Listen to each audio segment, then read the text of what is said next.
Call It Sleep, 1934, a poignant work of realistic fiction penned by Henry Roth, delves into the life of a young Jewish boy growing up in the Lower East Side ghetto of New York during the early 1900s. Reflecting the author's own experiences as a Galician Jewish-American immigrant who arrived in America at the turn of the 20th century, Call It Sleep stands as Roth's inaugural novel. Throughout the book, Roth skillfully employs dialect, suggesting that the Jewish characters converse in Yiddish within the confines of their homes. Their dialogue is polished and precise. However, when English-speaking children engage in play on the streets, their conversations adopt a rougher tone, filled with grammatical errors and employing heavy dialect to capture their unique pronunciations. The story commences with David Schearl, a 6-year-old boy who has recently arrived in America. David shares a deep bond with his mother, Jenya, while his relationship with his father, Albert, is strained. Albert, a volatile and turbulent man, instills fear in David.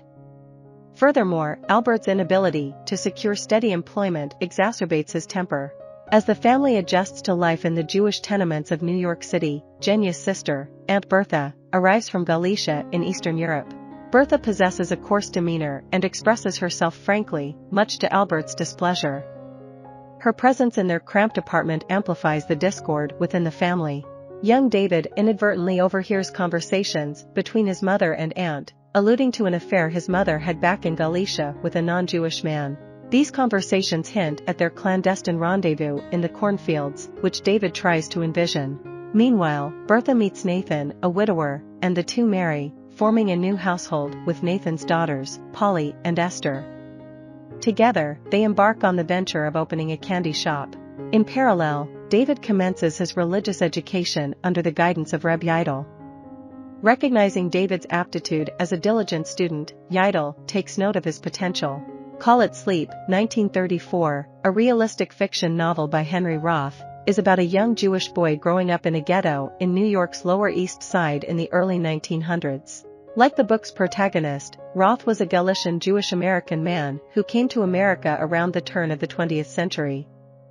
Call It Sleep was his first novel. Roth makes frequent use of dialect for his characters. It is implied that the Jewish characters are all speaking to each other in Yiddish at home. This dialogue is proper and precise. When English-speaking children play in the street, however, their dialogue is rough, grammatically incorrect, and uses heavy dialect to depict their pronunciations. David Schearl is 6 years old at the beginning of the story and recently arrived in America. He has a close relationship with his mother, Jenya, but his relationship with his father, Albert, is strained. Albert is a violent, tempestuous man, and David fears him. Worse, Albert cannot find a steady job, so his temper often flares. As the family adjusts to life in New York City's Jewish tenements, David's Aunt Bertha, Jenya's sister, arrives in America from Galicia in Eastern Europe. Bertha is coarse and speaks frankly in a way that Albert hates. Her presence in the cramped apartment increases the level of discord in the family. Young David overhears conversations between his mother and her sister, which hint that back in Galicia, his mother carried on an affair with a man who wasn't Jewish. The two met in the cornfields, which David tries to imagine. Bertha meets Nathan, a widower, and marries him, moving in with him and his two daughters, Polly and Esther. They open a candy shop together.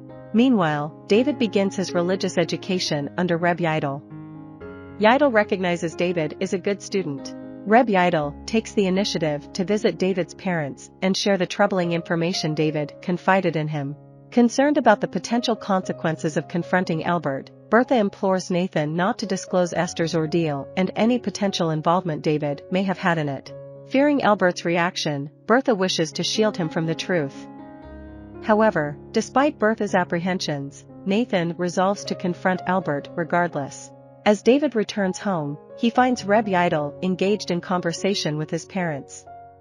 Albert seizes the opportunity to express long-held suspicions about not being David's biological father.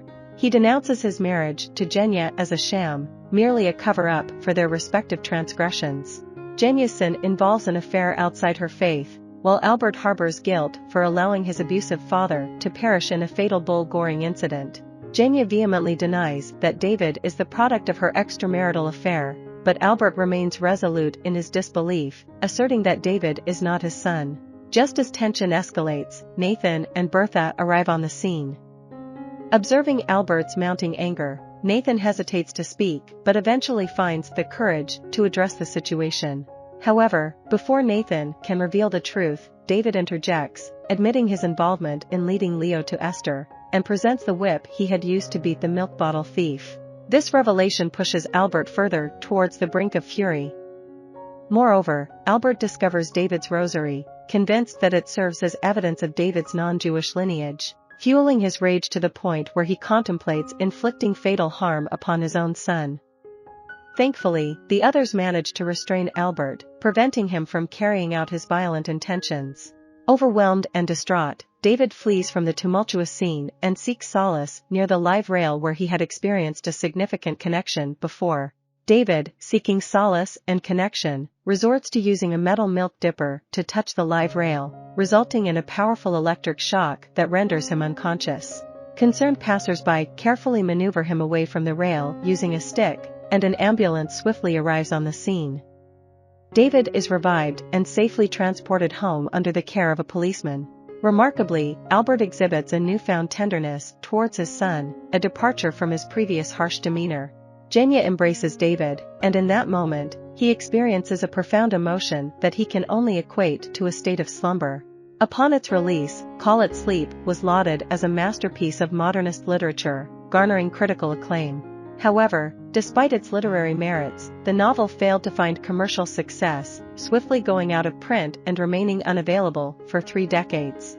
It wasn't until a prominent front-page review in the New York Times Book Review in 1964 that renewed interest sparked a revival in sales. In 2005, Time magazine recognized Call It Sleep as one of the 100 best novels published in English after 1923, cementing its enduring significance. Following the original publication of Call It Sleep, Roth embarked on his second novel, but the onset of writer's block, possibly influenced by depression and the lingering impact of childhood trauma, impeded his progress. This creative stagnation persisted for 6 decades until he finally broke through and published another novel. Titled Mercy of a Rude Stream, it spanned 4 volumes and was released between 1994 and 1998, marking a momentous return to the literary landscape for Roth. I hope you enjoyed this video. Leave a like if you did and be sure to subscribe. Thank you.